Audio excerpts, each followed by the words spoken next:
నమస్తే అండి. రాధామురళి ఛానల్కి స్వాగతం అండి. ఓం శ్రీ మహాగణాధిపతయే నమః. ఓం శ్రీ గురుభ్యో నమః. ఓం సరస్వత్యై నమః. శ్రీమాతయే నమః. సౌందర్యలహరి 26వ శ్లోకం అండి.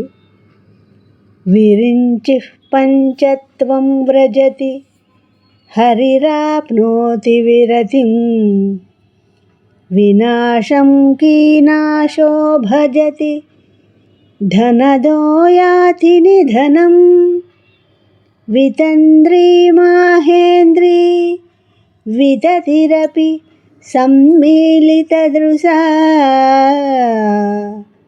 మహాసంహారేస్మిన్ విహరతి సతి త్వత్పతిరసౌ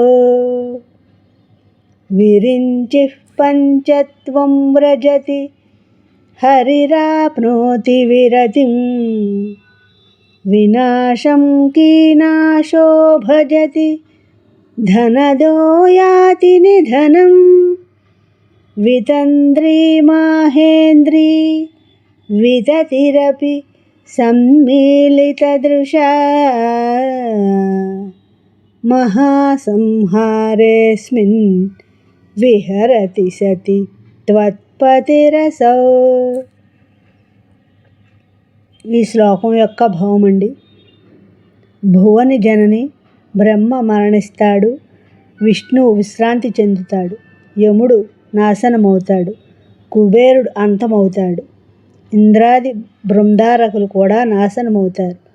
కానీ ఈ మహాసంహారమందు నీ పతిదేవుడగు సదాశివ దేవుడు మాత్రం విహరిస్తుంటాడు.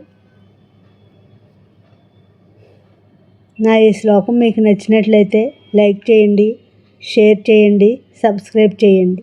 మీ రాధ.